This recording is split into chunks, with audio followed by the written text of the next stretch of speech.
Um, and I am also going to share this screen so that you can see um, if you need Chinese support, language support, 如果需要中文的翻译和服务，可以登录这个腾讯的链接。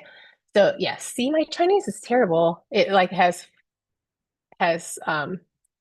deteriorated since leaving China. So sorry about that. And we also have a YouTube link because sometimes we know that you are on the road and or your Zoom is not cooperating. So just scan there if you need that as well. I am very, very excited to have this group of colleagues join me today.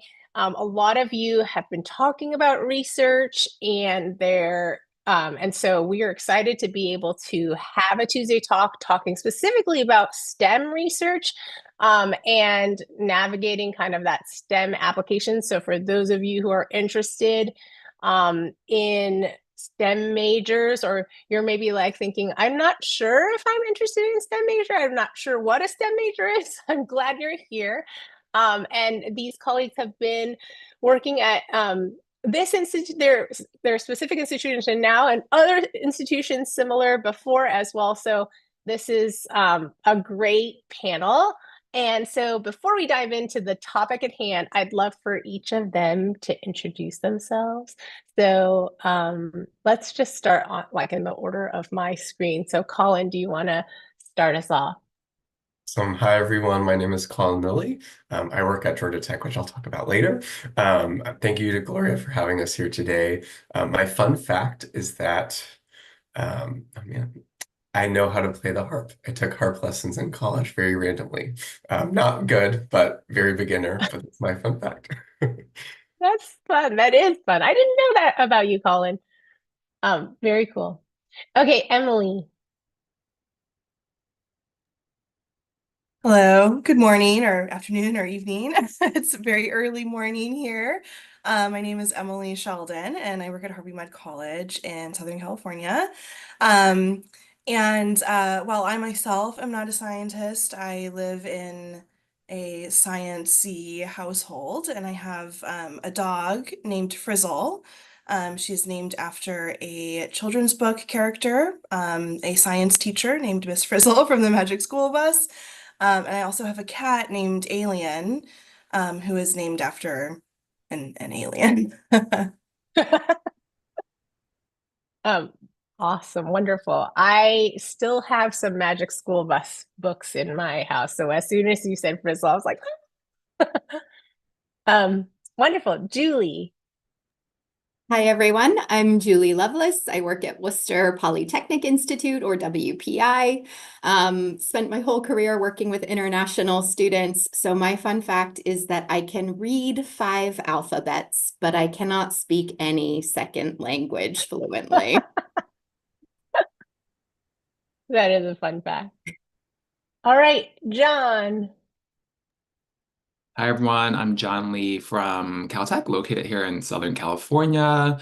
I guess my fun fact is I actually went into this profession because I love traveling and I wanted to travel. But now I've been traveling so much. So the past, I think 2 fun facts, I guess the past 8 weeks I've been in 4 US time zones, ping-ponging back and forth. And I just got back from Taylor Swift, so in New Orleans. So that was an amazing experience. Very fun. Awesome. And in case you all don't know, my name is Gloria. I am one of the co-founders of Initial View. Super excited to get back online here after a bit. I've been traveling a lot as well. And my fun fact is that I have a student at a college that is on this panel. So that's kind of fun. My oldest is at Georgia Tech, and he is actually home today because we are going to go vote. So that is my fun fact of the day.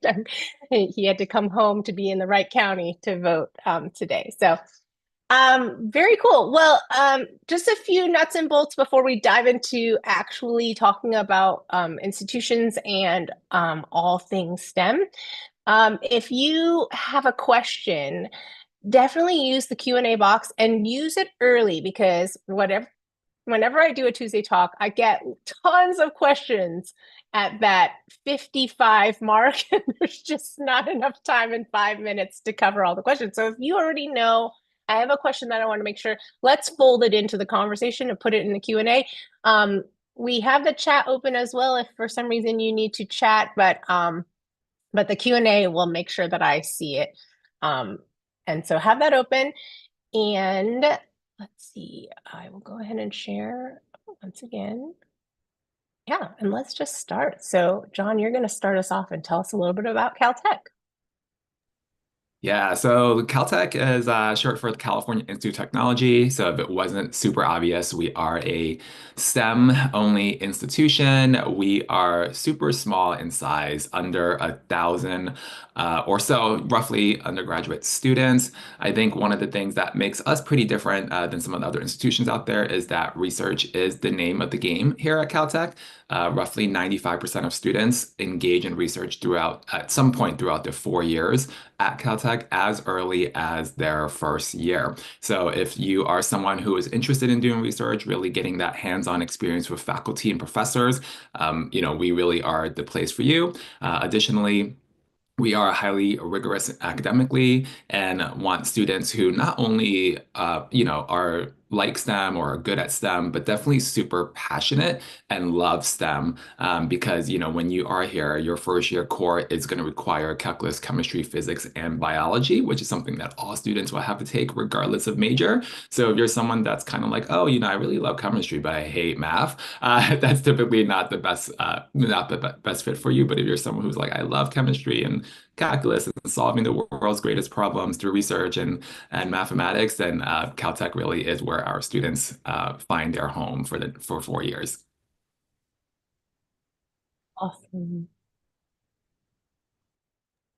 All right. Hello again, everyone.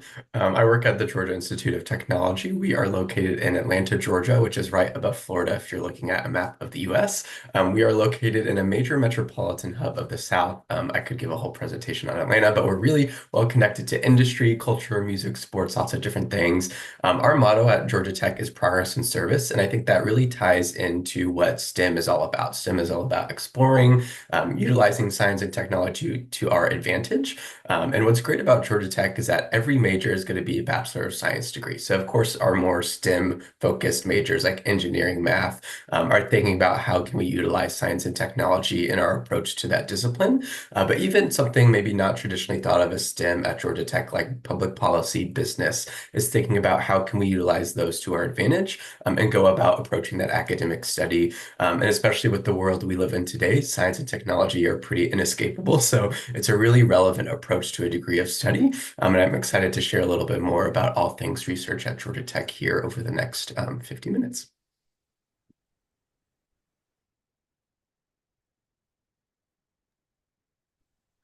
Hi there. So, Harvey Mudd College is, as I said, we are also in Southern California.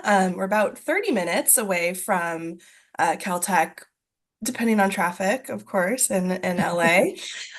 Um, we are a liberal arts college of engineering, science, and mathematics. And so what that means is that the humanities, the social sciences, and the arts are still an integral part of the undergraduate education here. The reason is that we know that the problems in the world are incredibly complex and layered. And we want to train students to communicate with diverse groups of people, to collaborate, and to really understand the social impact of their work. We're very, very small, about 900 undergraduates. We're an undergraduate-only institution. And so what that means is that there's a lot of opportunity for students to engage with faculty, to do research. And in fact, 100% of our students do research because they have to in order to graduate. it is a graduation requirement for us. So yeah, I'm excited to talk more with you about all of the opportunities and STEM and research and yeah. Hi, everyone. My name is, again, Julie from WPI. WPI stands for Worcester Polytechnic Institute. And while that is a long name, it tells you a lot about our institution. So Worcester is the name of the city where we are located. We are in Massachusetts, about 1 hour away from Boston by train. And the train runs 20 times a day, all day. So real good access to the city of Boston. Polytechnic is kind of an old-fashioned word that just means we offer many kinds of technical majors. So we offer over 50 different bachelor's degrees, all of which are in STEM. Our three biggest majors right now are computer science, mechanical engineering, and robotics engineering. So that should give you a little sample of the kinds of things our students specialize in. WPI's motto is theory and practice, and our faculty will tell you that the key word is and, because it's not learning in the classroom and then at some time in the future applying that to the real world. It's learning in the classroom and at the same time applying that practical knowledge. So we deliver our education through project-based learning. Many of these are research projects where you'll have the chance to build things and make things and design things that you are passionate about and that you've been learning the technical skills for in your classes that you take. My favorite project that our students do is our global project. This is funded by WPI. Every WPI student gets a $5,000 research stipend to be able to do a project in another country. You do it in your third year of university. We might send you to Costa Rica to work on sustainable fishing initiatives, or Australia to work on wildfire prevention solutions for deaf communities. There's a lot of different STEM research projects that our students do all around the world. And I think that's a reason why students would choose WPI. Awesome. I love doing Tuesday Talks because I learned something new about each institution. Like I've known all of your institutions for a really long time, yet when I listen again, I think, oh, wait, I didn't know that about the school. So I'm glad that people are tuning in to hear more about institutions and how to kind of find out more about each of you as well. So my first question is kind of going to be related to examples of research that are like currently, being done at your institutions. And also, like, I think when I was in high school, I couldn't even wrap my head around all the topics that could be potentially researched. So if a student is thinking like, okay, well, I know in theory what this word research means, I maybe have done a little bit of it in high school, I've been given a research project or a paper to do, like how should students go about finding out what types of research is being done at your institution and what they need to do to kind of prepare? So that's like a whole bunch of questions. Let's start with just examples. Like what examples are there? Do you have any examples to share? And where can students find more? Because you cannot possibly talk about all of them in this short webinar. So anybody want to start? I could start. Yeah, okay, Julie. Yeah, so there's lots of research happening at all of our institutions, I'm sure. One of my favorite research projects that I heard about recently was in our robotics engineering department. We have some faculty that are working on developing a robotic bee. So we are hearing a lot about bees dying off, colony collapse disorder, and what that's going to mean for the future of agriculture. And so while there are other environmental ways we can try to solve that problem, WPI faculty and students said, hey, I bet we could make a robot that can help with pollination. And so this is a large scale research project. It's gotten external funding. And right now, they have a hummingbird-sized robot, not a bee-sized robot, but a hummingbird-sized robot. It has 4 propellers on it. It can fly in very narrow situations. It can avoid obstacles, but it can only fly for 5 to 7 minutes, which is obviously much shorter than a bee can fly for. So there's still a lot of research and a lot of work to be done, but there is a lot of interest in looking to technology to help address this very biological problem. So that was one of my favorite projects I heard about recently. Awesome. I'm Anyone gonna. else? Oh, I'm sorry. Do you Yep, want to go, Colin? go.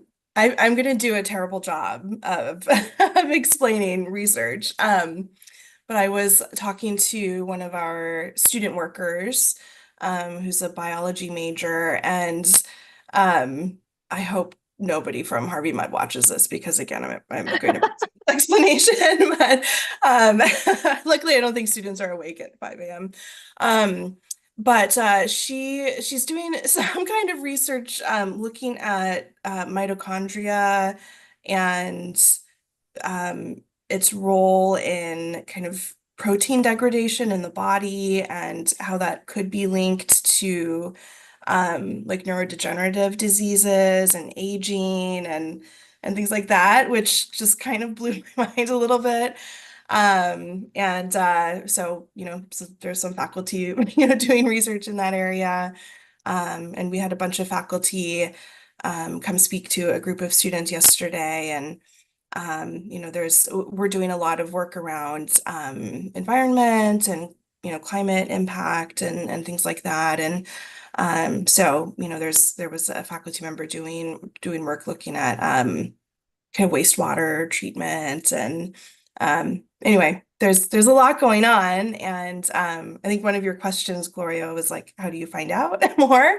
And I mean, I think one way is I hope that this isn't too like obvious, but our faculty have bios on their websites, right? And Yeah. I think that that's a really good place to start. And I know probably for a lot of us, at least, and for Harvey Mudd, there are places where you can go on our website to see student research as well. So there's kind of a whole section on our website where we kind of list like research projects that students are working on. So I think for those folks who can't visit in person, that's where I would start, is just look at faculty bios.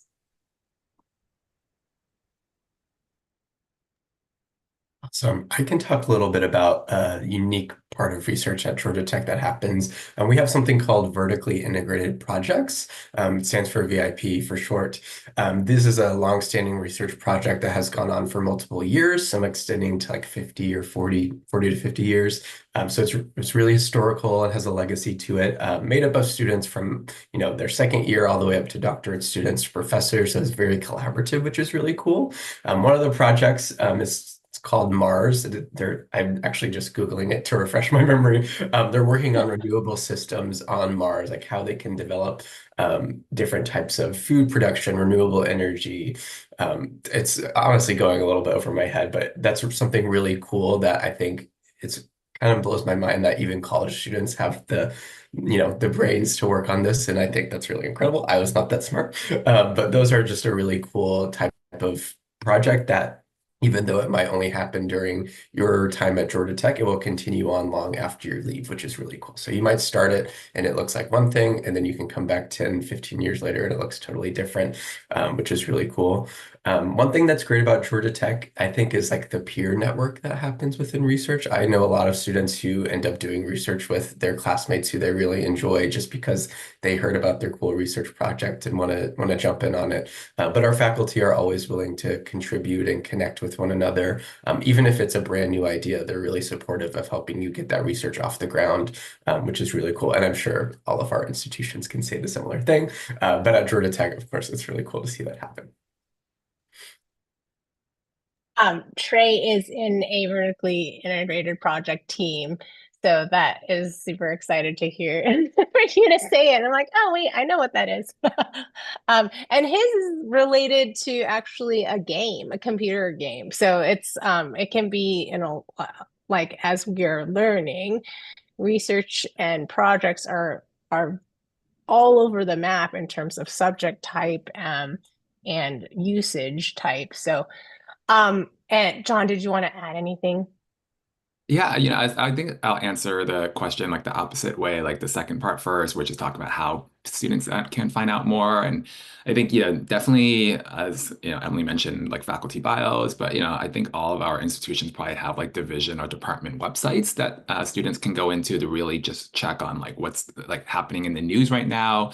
The institute's like main communications and marketing page would also really like news and stuff like that tends to highlight cutting edge research that's going on at the institution as well that they'll want to promote. I would even say, social media, especially my role in marketing communications. That's what I primarily focus on. I don't plug social media. That's going to be, like looking at any school's LinkedIn actually will show you what's typically happening on campus right now. So that's really exciting.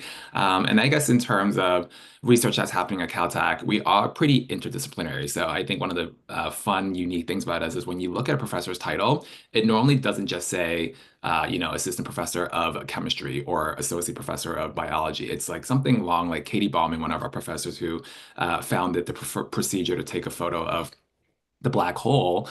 She's like professor of astronomy, computational mathematics, computer science, and blah blah blah, right? So it kind of shows that a lot of the faculty work in all these different fields. So another thing that's happening on campus right now is like, looking at neuroscience and economics, right? And studying brain imaging on how our brain processes risk and rewards. And I am a Swiftie, so I'm not going to like, I can't talk. I want to talk about this research that they did recently where they actually at a Taylor Swift concert, like measured, and these were our earthquake researchers.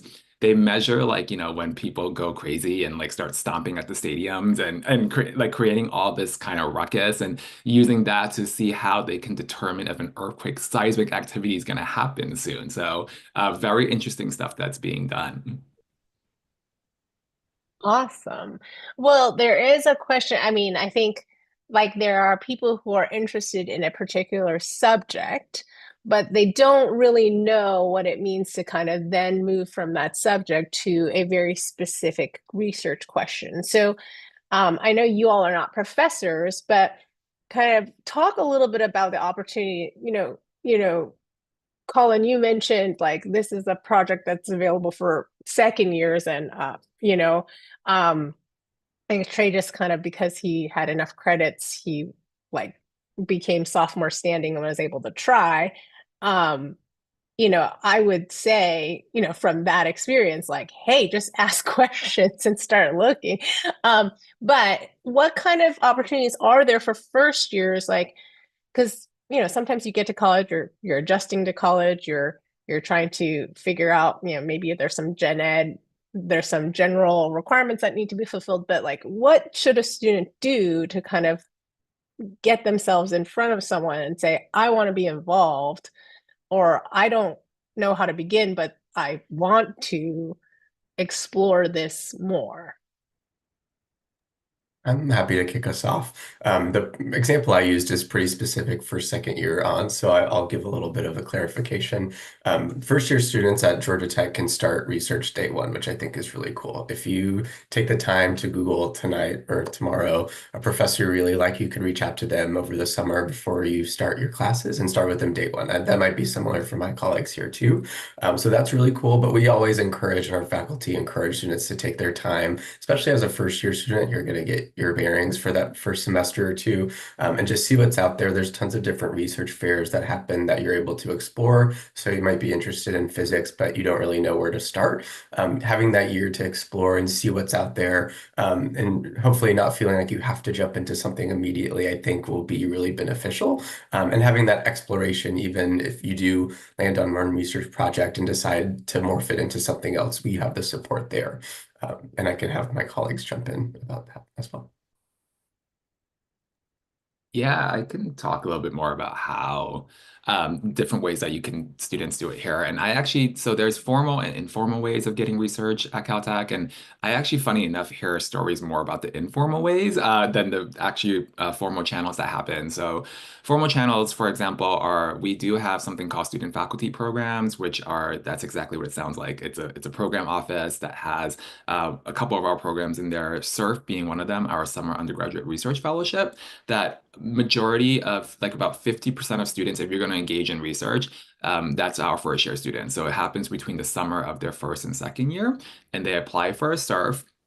So if you ever hear someone say they're surfing in the summertime, they're not in the Pacific Ocean, catching waves. They're actually just doing research. And if you apply for it, and you get it, we do pay you a stipend of about $7,800, and you can surf from anywhere, right? You can apply and get it done at Caltech, or if you want to go back home to your home city and work at that lab or that institution, that's definitely a possibility.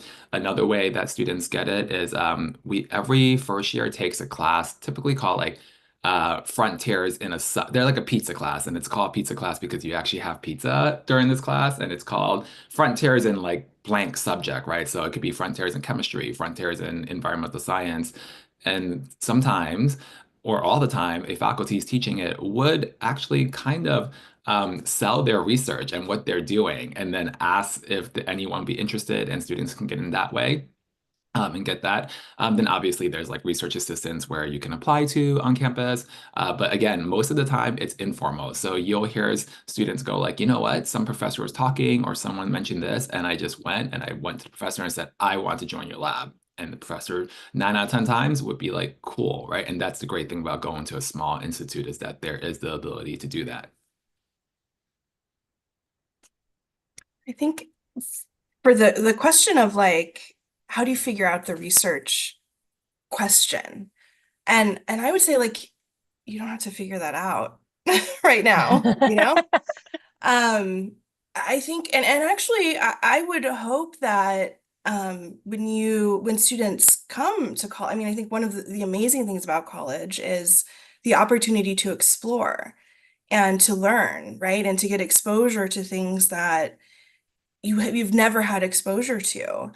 And if you figure it out in high school, like, again, like, what's the point? Almost like, what's the point of going to college, right? So I would say, first of all, like, you can like relieve yourself of the pressure to like know what research question you want to pursue day one in college, because there's going to be opportunities for you to explore. The student that I mentioned earlier, I seriously doubt she thought to herself, I want to study, fly cells when she was in high school, but she came to Harvey Mudd. We have a bunch of core classes that students take. She had an advisor. She talked to faculty. She made connections with faculty. She learned about some of the work that was going on. And as John and Colin have described, I mean, in an informal way, had gotten to know a faculty member whose work she was excited about and who she liked, right? And that's kind of how she ended up doing that research project and is now really excited about it. And then, of course, again, there are these formal channels, right? We have what we call senior thesis, which is for science majors, and something called clinic, which is for engineering and CS majors. And so those are like kind of, especially for clinic, these are like predefined kind of projects, right? So again, this is kind of a formal channel. If you do get to a place where you're like, I don't exactly know where, where exactly I want to go, you can kind of look and see the list of projects that you might be able to work on. So keep an open mind and explore and talk to faculty, take classes, take things that you're excited about, take classes that scare you, that challenge you, that you think you would be terrible at, but try it out and see what happens. And some really cool stuff can happen when you do that. Yeah, I think some of our students are always daunted because they hear about these amazing research projects and they feel this pressure of like, oh, I don't have this one great idea to pursue. But the more you expose yourself to those research projects, the more it gets your creative juices flowing and gets you thinking about other types of research that might branch off from this one project that you're working on. But yeah, I really value the opportunities for research at all levels at schools like all of ours, whether that be specific first-year research projects or those really kind of capstone senior year projects that students work on. But I know we have lots of questions, so I'll keep it short. Well, I know that like everyone on this call is pretty intentional. And so that intentionality is something that will be useful for you when you go to college, of just being like, that openness is super important because there's so much in the world that you don't know yet, as a 17 or 18-year-old. But the intentionality is great because you asking questions, you getting in front of people, going to office hours, like that is so much a part of how you're going to find your question. So, okay, so we do have tons of questions here about how to get in, or, like admission requirements for each university. And I don't, you guys have websites, so I don't want to talk about all of the things, but maybe I think we can talk more generally, like what type of student would do well at your institution, and how can they show that to you? Because there's like a question like, do IBC students need to take AP courses? If so, how many? And I think I kind of know the answer to this question, but if you can kind of give a little color, like what makes a student successful here? What kind of student are we looking for? And thus, this is how you can show it to us. Let's talk a little about that. And you can go specific, with some specifics, given that you are quite different institutionally. Like you have a lot of similarities, which is why I put you on this panel, but also, different requirements for what you would consider a qualified applicant at your school. So anybody want to start? Yeah, I'll jump in first. And I only want to do that only because we're talking so much about research right now, and I don't want it to seem like this is something that you have to have. I think that this is, I don't want to speak for all of us, but I don't think that's something that's required or that we're looking for, that basically, if you don't have it, then you're no longer a qualified student, right? So I think, for us, or maybe for a lot of institutions, research is nice if you're able to get it. It's not accessible to everyone. It's not, it's not, even when we do see research, we want to even know how students get it, right? So if you were to be like, I'm okay, Caltech, I'm going to show you this research we have.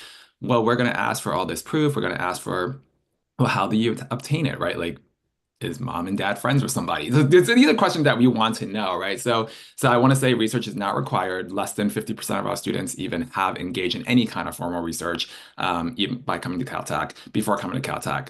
So I will say though, because research is in our mission, and our mission is to expand human knowledge through research, right? And integrated education.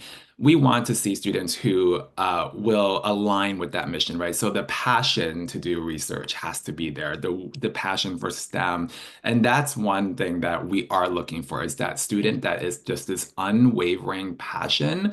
Because again, you can't just like STEM, you can't just be good at it. You have to love it, because if you don't love STEM, especially at Caltech, there's nowhere to go. Like if you decide after your sophomore year that you can't do this anymore, then your only route is transferring, and that's the last thing that we want to do, right? So, are you going to be interested in doing STEM? Is STEM sick for 60 hours a week, surrounded by an environment that's all STEM focused, a place that you want to be in, a place that you can thrive in? And I think going back to the passion piece, and not having the research, we want to see it.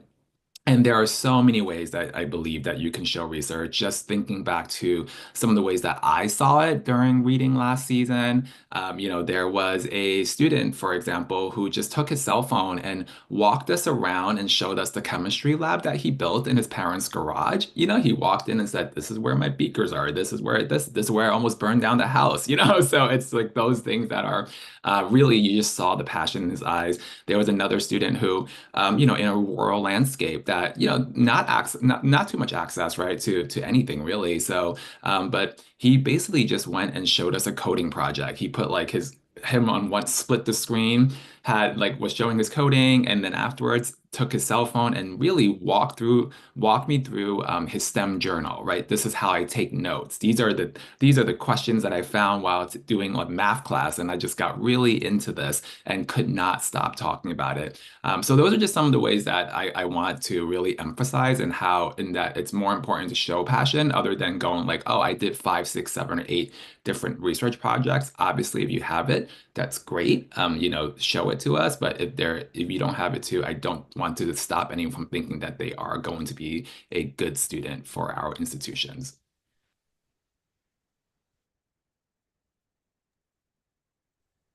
Oh, I would Julie, go ahead. Oh, thanks. It's always the who unmuted first. Okay, so yeah, at WPI, just because of that emphasis on project-based learning, all of our projects are collaborative projects. They are not solo or independent projects. So when I read applications, I'm really looking for evidence of students who like to collaborate and who like to solve problems. And that doesn't have to be necessarily STEM focused, although if it is, great. It gives me confidence that you know more about STEM and you're more sure of that direction that you're going to follow. But you can learn a lot about collaboration through playing a team sport, or through holding a part-time job, or through working in your student government to plan an event. So there's a lot of different ways that I can assess collaboration. The applications that give me pause are the student who does photography alone and plays piano alone and plays video games alone. And I wonder, why are you applying to a school where all you're going to do is work with other people? So keeping that in mind, but WPI is a school where, yeah, we are STEM focused and we are looking for smart applicants, but we admit about 50% of the students who apply. So it is a school where I want you to challenge yourselves in math and science in terms of the classes that are available to you, but I don't need you to be the tippy top who's done the most research experience. I'll pause there, Emily. Thanks. I agree with everything that's been said so far. I mean, and Harvey Mudd has some specific requirements around coursework, calculus, physics, chemistry, and I think one thing that's unique to us is that we want students who are as excited about the humanities and the social sciences and the arts as they are about STEM. We are part of a consortium of liberal arts colleges, and so we want students to really engage with that. And again, this is a foundational part of our education. It's a little bit unique to Harvey Mudd. But I do want to plug, and again, I hope nobody from Harvey Mudd is watching this, but I want to plug a blog from another STEM institution that is not here today, and is located in Massachusetts. But if you Google applying sideways, this has been up for a while. This is old advice. But I reference this, I've referenced this for years, but the gist of this is, of course, do well in class, right? Take classes that are challenging to you, that are exciting to you, do as well as you can. Know that you're going to be evaluated in the context of your school, right? And what's like offered at your school. So the APIB stuff, don't worry about that.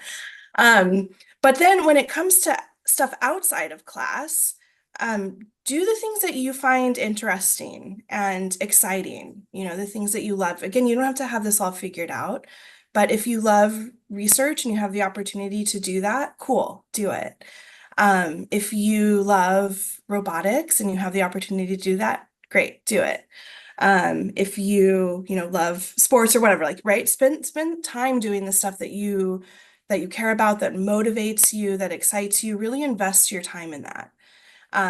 What ends up happening is that if you spend high school in that way, right, taking classes that are exciting and interesting and challenging, getting involved in things that you care about, that are interesting, that are challenging for you, what ends up happening both is that you are developing skills, right, that are going to be valuable at a college campus. So you kind of become a good college applicant in that.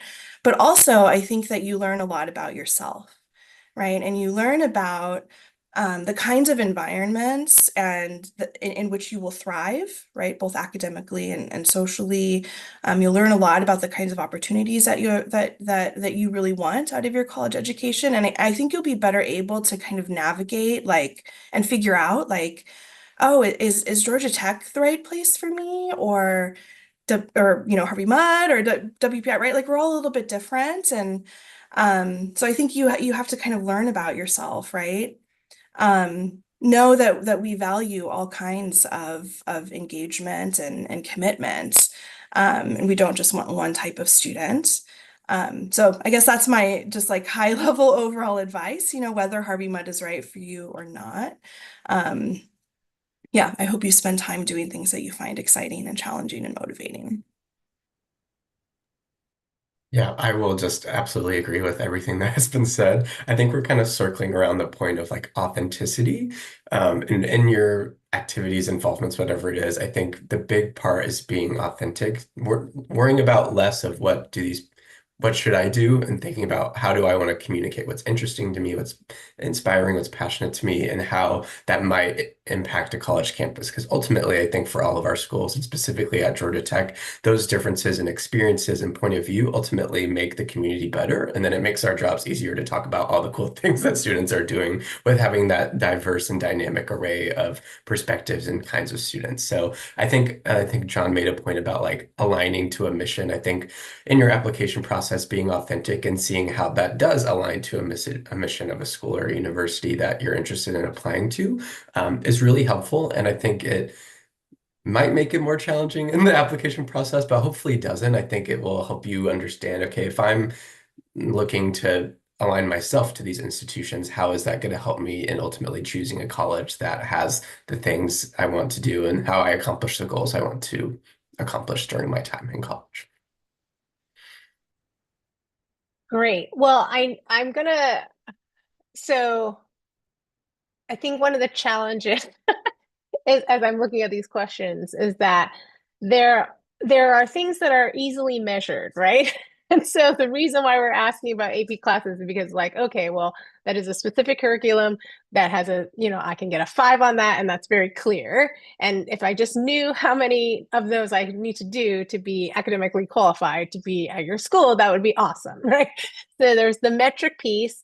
There's questions like, are you guys still test optional? So you can touch on that if you want. And like, what is there a score cutoff that makes me qualified for this institution? Like, there's that. And then there's obviously the side that you all are talking about, that authentic piece, that mission piece, that personality piece, that character qualities. um and I think, given that many people on this call are coming from systems that are very metrics based, just trying to understand, like, okay, but you still have some metric for what makes a student qualified to get in, but then there's all these other things that contextually will change or add or impact a student's kind of viability in the process.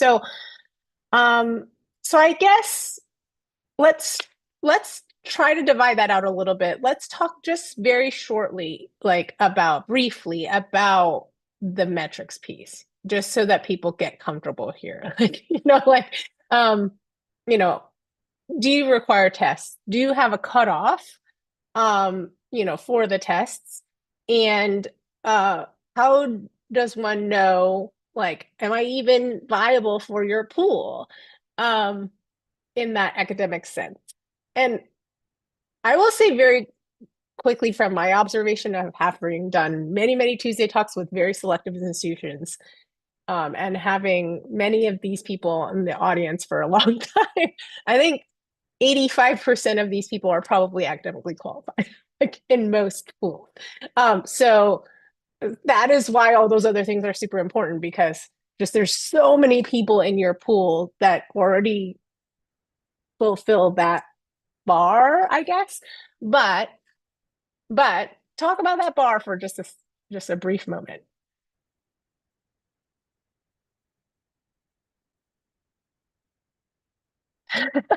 Okay, I first, guess do I'll you just do require it. tests? I'll just go first. Yeah, Might as I well just mean, rip the Caltech, Band-Aid you off. got to. So, I think yes, the assessment is there that, probably 85% of anyone sitting at any point is academically qualified. So I'm not, so the expectation I think for us really is that because we do require you to come with calculus, chemistry, and physics prior to even applying to Caltech, that it is there, right? So if you don't even have that, you're gonna struggle at Caltech. So that makes it so that's one thing already that we're definitely looking for and also doing well, right? Because I think for us, if you are taking, let's say, calculus AB or BC and you're kind of like rolling in with Bs and maybe even B pluses, imagine what that environment would be like when you come to Caltech, where then mathematics becomes proof-based, right? And it's wildly different, and you're not really doing it in the kind of the plug and chug way, that you that may be used to, or that the way AP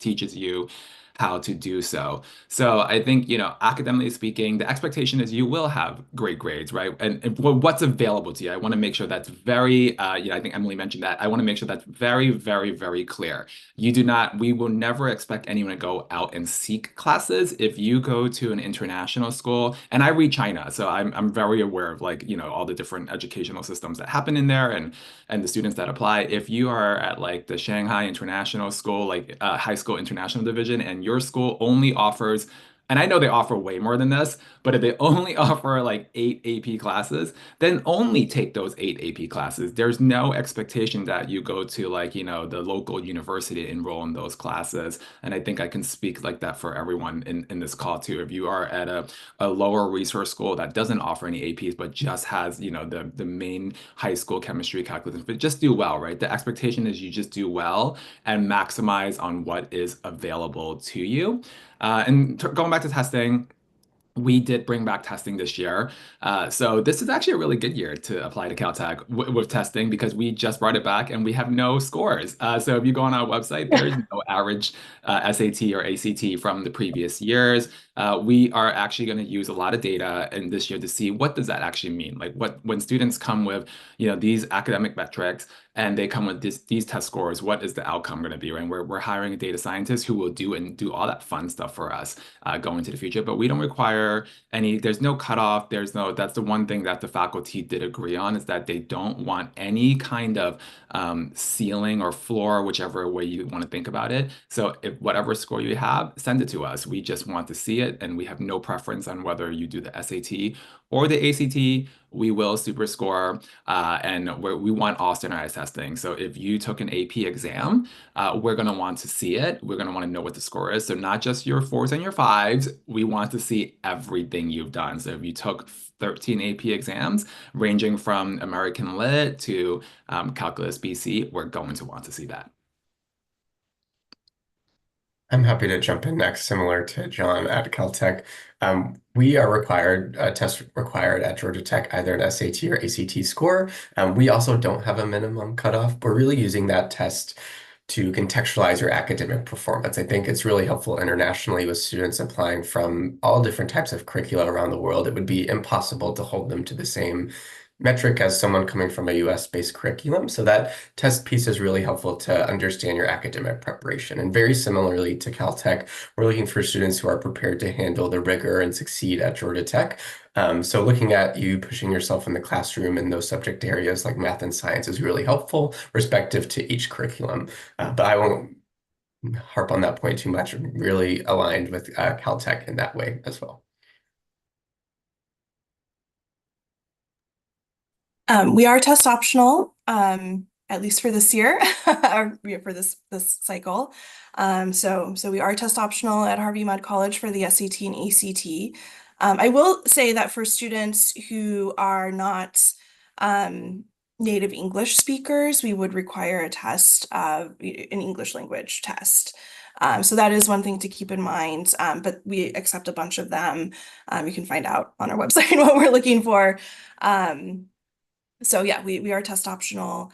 Again, I think both Colin and John have kind of hit on the impossibility of why it is impossible to say like, here is a GPA cutoff, because I've read China, I've read India, I've read the Caribbean, I've read all over the US. Like, the systems are so different from one another. So again, I think take advantage of what's offered to you. We are looking for students who are doing well, kind of in, whatever context they're in, academically, but yeah. Yeah, and I'll just add from a medium selective school, yes, the academics are important, no cutoffs. I typically tell students I want to see more A's than B's on your high school transcript, but at a school like WPI, if you had a weaker grade in a class like history, that's less of a problem for us than a weaker grade in a class like calculus. In terms of testing, WPI is test blind or test free, meaning we do not accept the SAT or the ACT. We had been test optional for many years pre-pandemic, and so we had enough data to show that there's no difference in graduation rates, there's no difference in retention rates from students who submitted the SAT versus did not submit the SAT. So we decided to be test free. We also do require English proficiency testing from non-native speakers. And I'll put in a plug for our kind host here. Love to see an initial view interview. I think that can add a little depth to the application. WPI is a school that does not offer admissions interviews. So having some other video component that can show us about who you are is definitely helpful. Awesome. And I would say I'll just do an initial view plug as well. I think being able to show that intellectual curiosity and like talk a little bit about the research maybe that you've worked on. I see a lot of questions like, should we do these research programs? And, I'm like, if you have the resource and you really are interested in it, great. But use the initial view to kind of talk about it because it's the process piece that's probably going to be more important to these guys than the actual topic. Note that none of us are experts at all of the possible topics. So we probably won't understand the actual abstract of your research paper, but understanding the process and kind of your motivation behind it and your curiosity with it is something that gives admissions officers comfort that you're going to do well on their campus, that you're going to collaborate well, you're going to be, intentional about finding opportunities. So I will say, having conducted thousands myself, but also watched tens of thousands of interviews, those that utilize that opportunity to really kind of showcase their all these qualities we've talked about, but their academic chops actually come out through the interview as well. So this is your opportunity to show kind of all the hard work that you've put in your high school career. Okay, so quickly, there are a couple questions here about scholarship and financial aid opportunities. So I know internationally that's a little challenging for different institutions, but if you guys want to weigh in real quick about ways to find out about what your colleges may or may not have to offer international students. Yeah, I'm happy to say if you get accepted to WPI, you will get a scholarship. How much that scholarship is, I don't know. It depends on who you are as a student, but in general, they range from about $15,000 a year up to about $30,000 a year, and there's financial aid available on top of that. International students have always been a priority at WPI since the late 1800s. We've had international students on our campus, and our current president is from China. She came to the US to get her master's degree, and so for her, international students really are a priority, and we know that means funding them.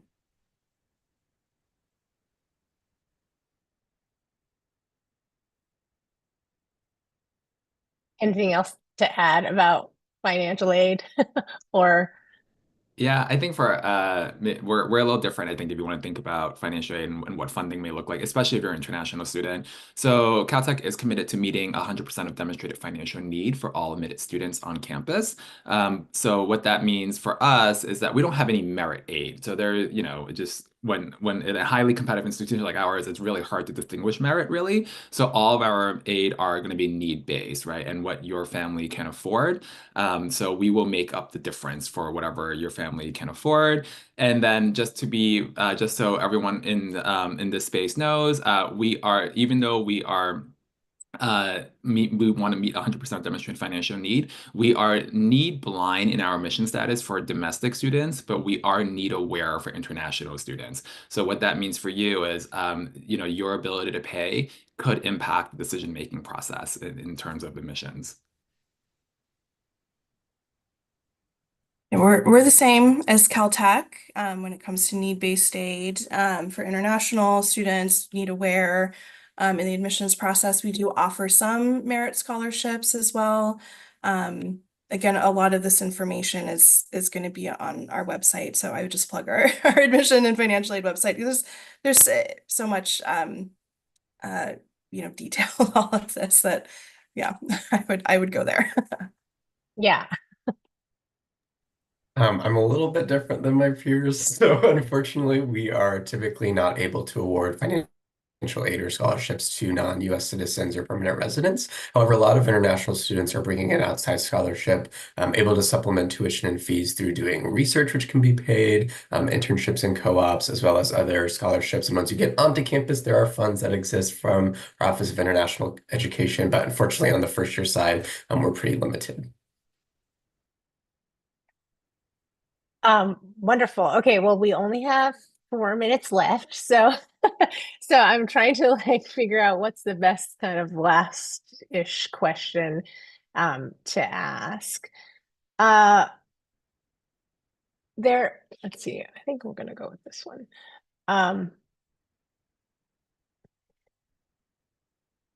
Yeah, I'll touch on this since there are a lot of Chinese students on the call. I think something with STEM that some families have anxiety about is that there are certain STEM majors that they cannot apply for. And I don't know if you have any updates on that. I know on the grad level, there's a little bit more restriction, but do you have any restrictions for any kind of topics from certain regions of the world? For us, we do not. I think one of the main questions we get from students from China is, can I do aerospace engineering? That's a big one. Yes, absolutely. The part that comes in with certain internships or co-ops or, extra opportunities, Georgia Tech has a lot of connections to the federal government and military, whereas international students are not able to participate in those. However, there's tons of opportunity, so you won't be limited. You just might not get one that is like, with the military since you're an international student, but no limitations otherwise on the undergraduate level. Yeah, literally the same as Colin. So just that's all I have to say in terms of Okay, for Caltech students. wonderful. Thank you for that clarification. I know there's like misconceptions in that out there, so I want to make sure people know you can apply to these institutions if you're interested in these types of topics. Wonderful. Okay, so I am going to be mindful of time and there's 2 minutes left. So I would love for each of you to maybe give like a last word of advice for people on this call. And while you're doing that, I'm going to go ahead and share your email addresses so people have that. Yeah, so Colin, any words of advice? Last kind of. Yeah, as deadlines are approaching, take your time, even with those deadlines coming up, but really like sit with your application and make sure it's authentic and communicating all that you want it to. I think I mentioned earlier, less about what should I tell these people, what do I want to tell these people, I think is a good way to approach how you share your things on your application. And good luck, everyone.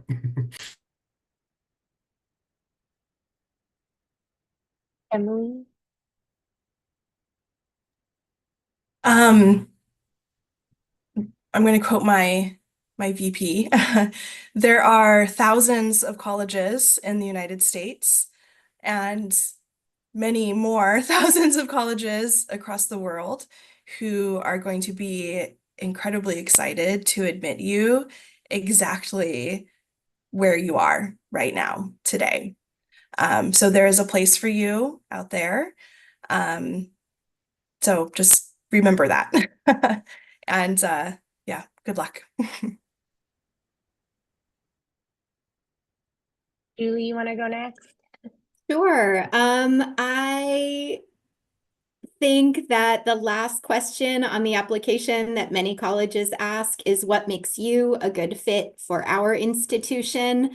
And we see a lot of answers that sound like they may have been written by AI, or they may have been written for one school and they're being sent to another. So I know it's the last question, but I would spend a little bit of time on that and really try to tell that authentic story. Say, I attended the Tuesday talk. I heard from Colin or Emily or Julie or John. Those are the things that AI can't replicate. And that makes us feel confident that you've done the research on our institution. And John? Well, Emily stole my answer. Not, I mean, I don't have to repeat that quoted that, but I was gonna say something similar, like you're gonna be okay. But I guess to give one last piece of advice, then I would say, all the schools, as we mentioned, are wildly different, and I think the best way for you to really understand, and I did this myself back then when I was applying to schools, to understand whether a school you're gonna enjoy the school or like the school, is actually read their supplemental essays if they have it that they ask you, because their questions that they ask you to answer are going to be very telling of who they are and the DNA and the fabric of their institution, right? So if you read something and you're just like, this is not really going to be my vibe, like, the vibe check is not here, it's likely you're not going to enjoy that experience. So don't do it. So I think that's the best way to really think about it, right? So look at the school essays and see if that is something that you see yourself being a part of.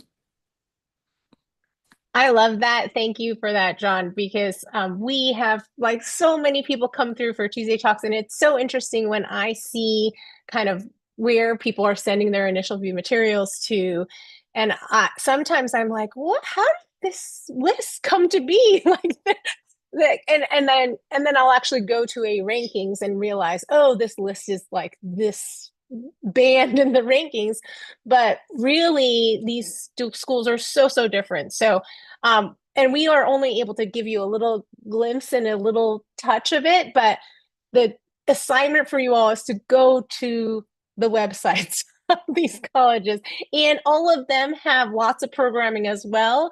So like go to those other virtual sessions, like reach out to their current students, find out more. And thank you so much for spending time with us today. This was wonderful, and I appreciate you all, especially on the West Coast, for waking up so early to join us. Keep your eyes and ears peeled for the next Tuesday Talk. We are having one in November about career prep. I think it'll be really interesting. So keep your eyes open on our socials and email. But in the meantime, I know a lot of you are finishing those early action, early decision deadlines. Good luck with that, and we will see you later. Thank you, everyone. Bye.